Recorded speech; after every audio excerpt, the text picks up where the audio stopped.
what's that thing? Let's begin what we have come to the room. Ding, ding, ding, ding, ding, ding. Ejeka bere. Oh yeah, bere. Oh yeah, bere. Oh yeah.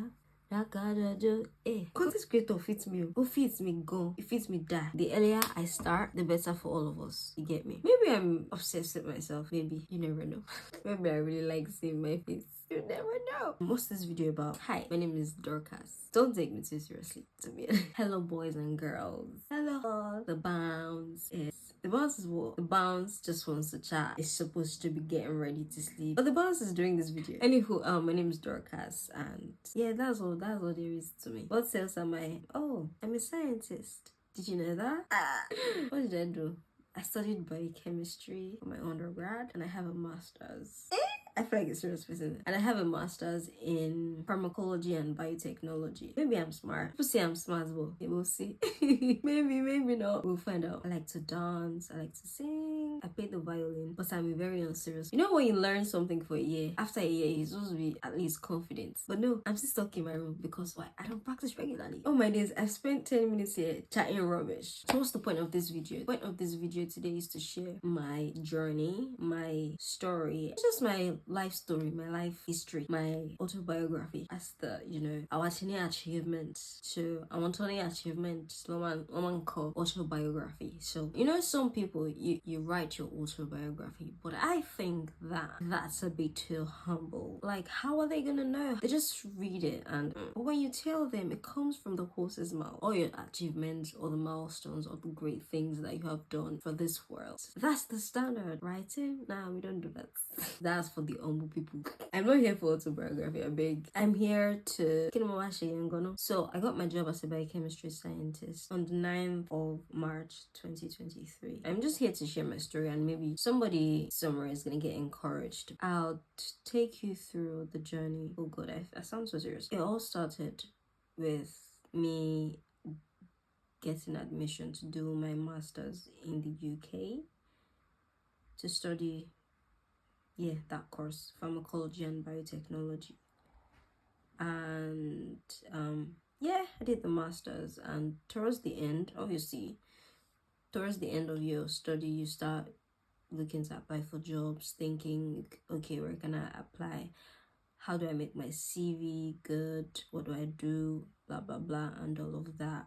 So that's where your head is at that point in time. However, for me, I had struggled so much during my master's that I started to doubt myself. If you're the typical Nigerian household, you are valued mostly based on, how smart you are. So basically your value is attached to your, to the perception of your smartness. Okay, how do they put that in English? That's how it is. And so you attach a lot of your value, as a person, a lot of your identity to how well you do in school, how, academically excellent you are. And so, you're now that person that, oh, this person is smart, I want you to be like them, things like that. And, I had identified as that person, right? Oh yeah, I'm smart. Obviously I wasn't the smartest. So I identified as that person, and when I wasn't meeting that expectation that I had for myself, English is hard. My belief in myself started, oh, I wish I had like a camera here, started to dwindle a bit, like this. My jabo, don't fall. So this,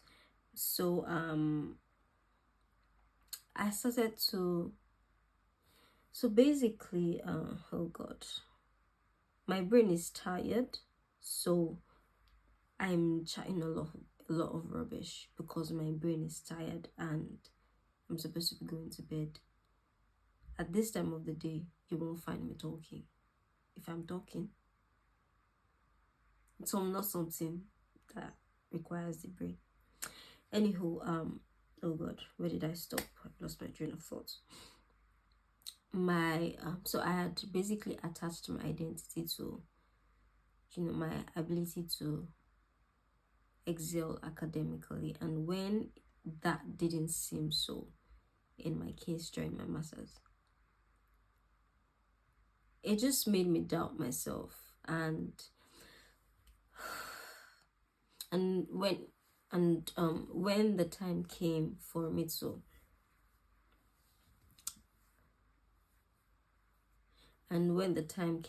to apply for jobs, it was a bit difficult. It felt as if I was crippled in the sense that, yeah, I knew I needed a job, I knew I needed to get a job, but I didn't know how. I didn't know that I deserved to get a job. I didn't know that I had, the right skills and whatever it took to get a job. At that point, the job was for survival. Like, whatever, however, whenever I need a job. And so because of that, because I had doubted myself, I feel like this video is becoming too serious. Because I had doubted myself so much, God, like I struggled because, I struggled, here. It reflected outside in the sense that I couldn't properly craft my CV because I was like, what do I have? I don't have nothing. Yeah, I have a master's degree, but that's not enough. And so that I had to deal with that first, and then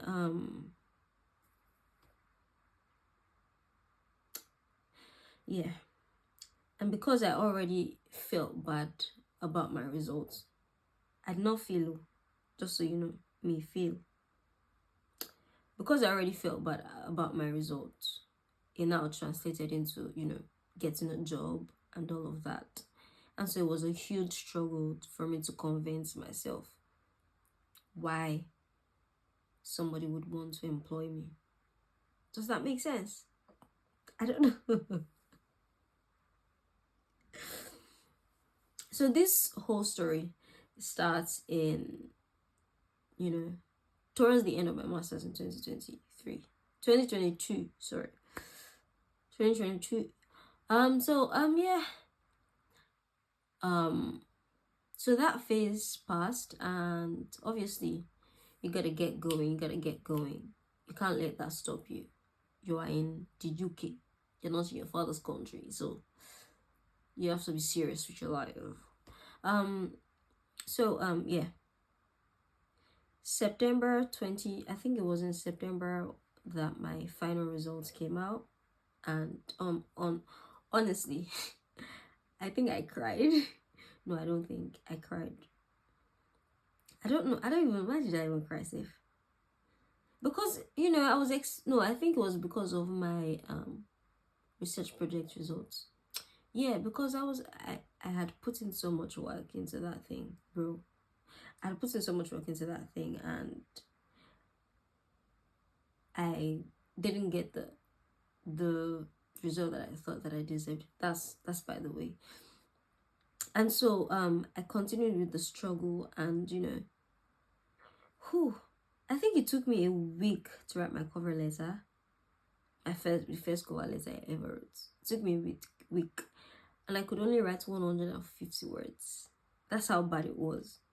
And this is not because, it's not. This was because I just couldn't see. I just couldn't, convince myself that, okay, why do these people want me in their job? I couldn't convince myself that. And because I couldn't convince myself, I couldn't convince any other person. And so, how will I get the job? How will they respond to my application? How would I get a yes on my application? You get me, right? And so this was a struggle that I had, and God, it was a very, depressing period for me because everybody around me had a job. Everybody, apart from me.